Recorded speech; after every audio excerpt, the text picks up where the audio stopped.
Hi guys, welcome back to my channel. Happy Friday. So we all have choices in life, but it takes true strength and unwavering principles to stand your ground, to turn away from Hollywood riches and not sell your soul, and still find greater meaning after losing it all by refusing to compromise. Case in point, actor Neal McDonough says he was blacklisted from Hollywood and lost everything because he refused to kiss any women but his wife on screen, a choice he believes cost him major Hollywood roles. So, for more than 2 decades, Neil has stood by his rule of never kissing another woman besides his wife, even for a role. Neil says Hollywood producers did not believe he was serious at first, but once they realized he was, they stopped hiring him. He said, "When I wouldn't do it, they could not understand. Hollywood just completely turned on me, and they would not let me be part of the show anymore. For 2 years, I could not get a job, and I lost everything you could possibly imagine." Neil shared the low point of his life on the Nothing Left Unsaid podcast, saying that not only did he lose his house and cars, but he also lost his confidence. The steep drop in his career sent him into a tailspin.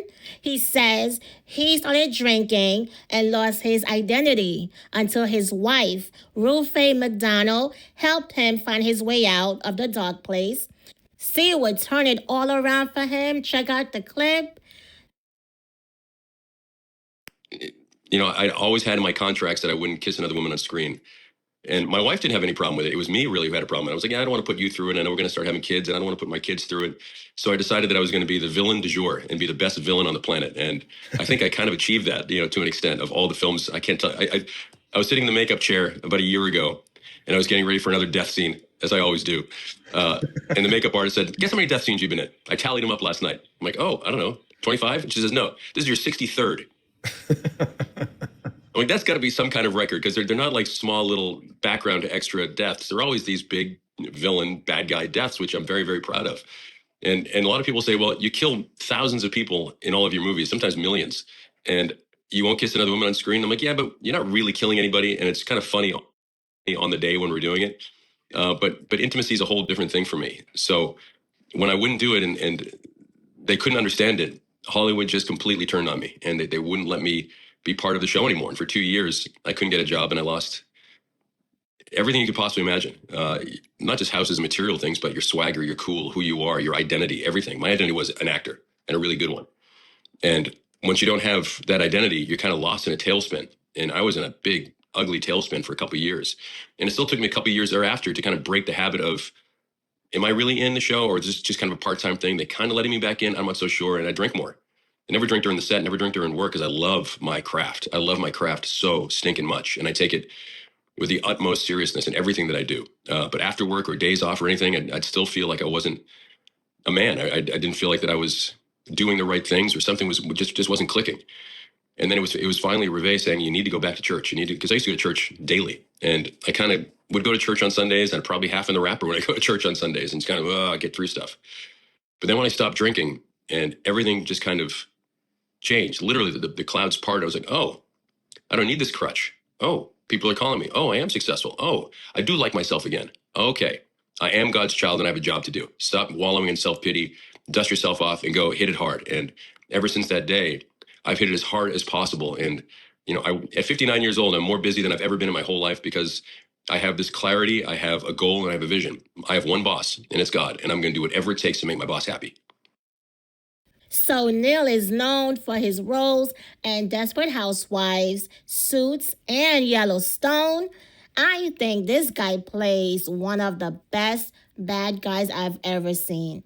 The first time I saw him was in Desperate Housewives, and I was fascinated, not just by his acting, but by his face.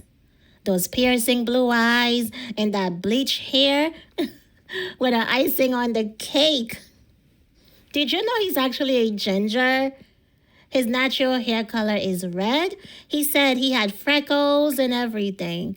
Anyway, unique looking people are the most striking to me. I find them gorgeous or handsome. Another one of my favorite villain actors is Clive Owen.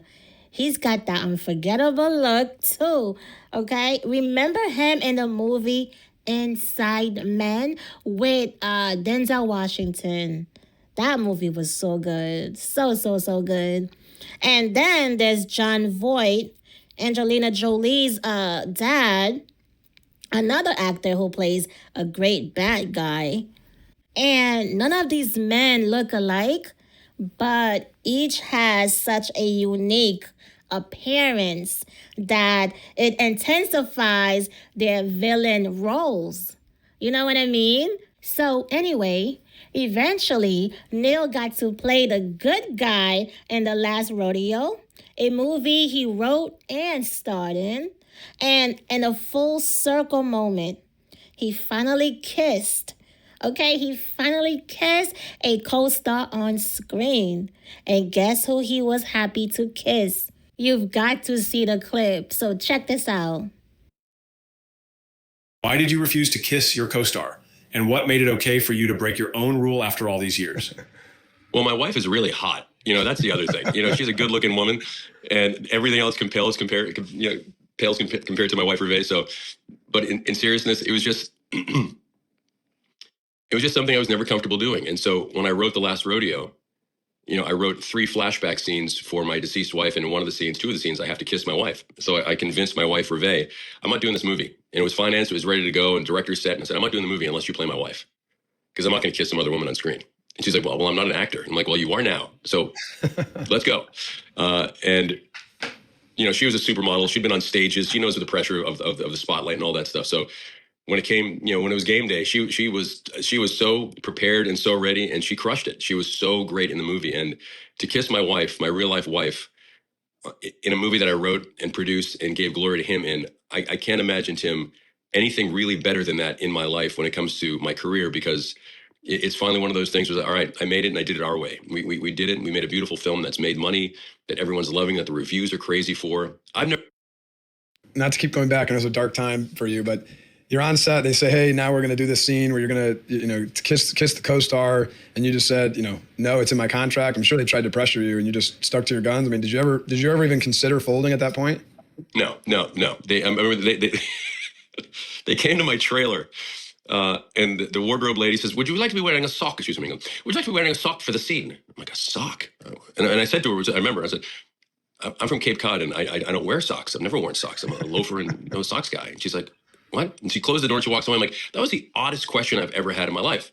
And then 5 minutes later, boom, boom, boom, on my trailer door, there's the producers and saying, you don't understand. We need you to do a simulated sex scene today, and you're just gonna have a sock on. You'd be naked. And I'm like, what are you talking about? And so then I pressed them more. I'm like, that's not what I'm comfortable doing. So why are you pressing me? She goes, we need it for ratings.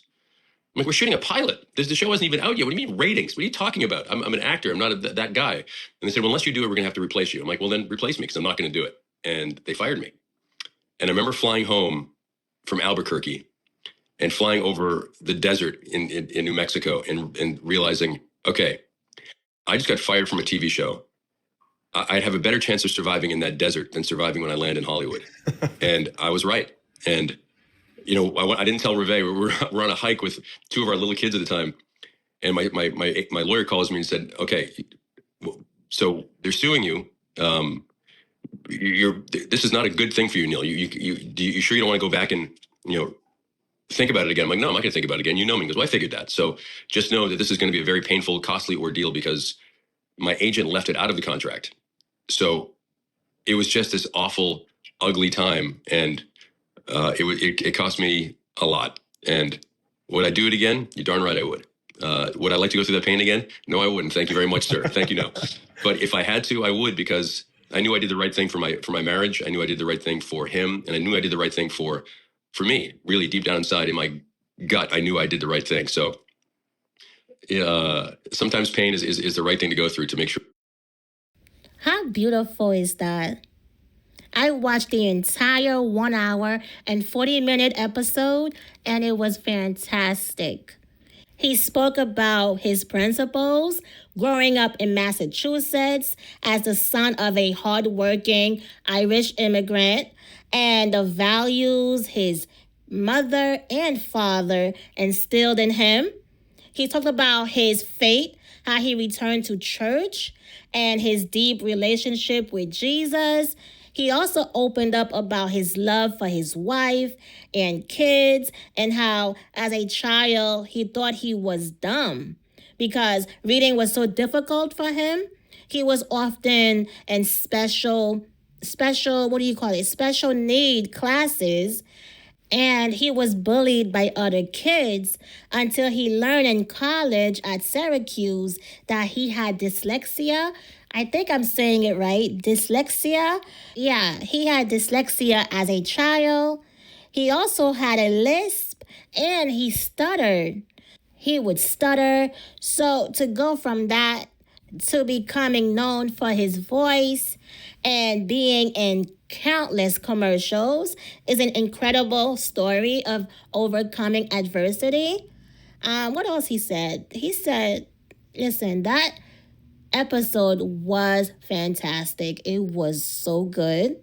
So if you get a chance, check out Neal's episode on the podcast. It was good. It was good. Okay? As the saying goes, those who stand for nothing will fall for anything.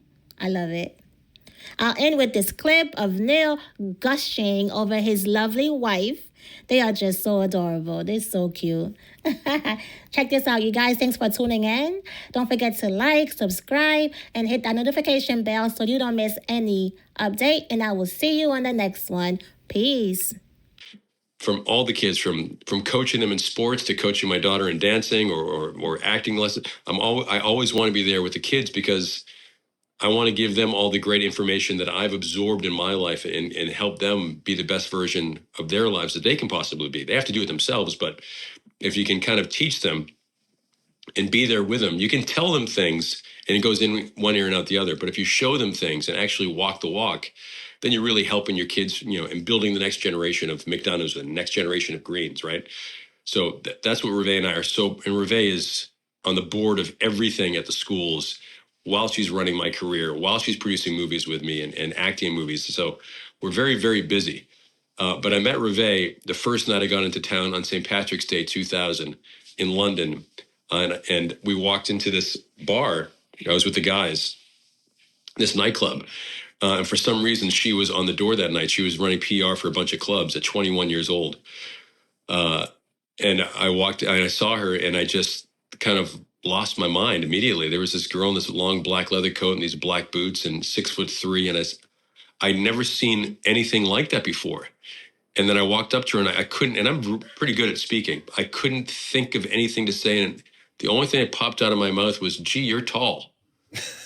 I mean, it couldn't be the worst pickup line of all time. And then she says, and I started to walk away. I'm like, oh, that was terrible. I started to turn away, and she goes, "And you're American?" And I turned back and I said, "Yes, I am."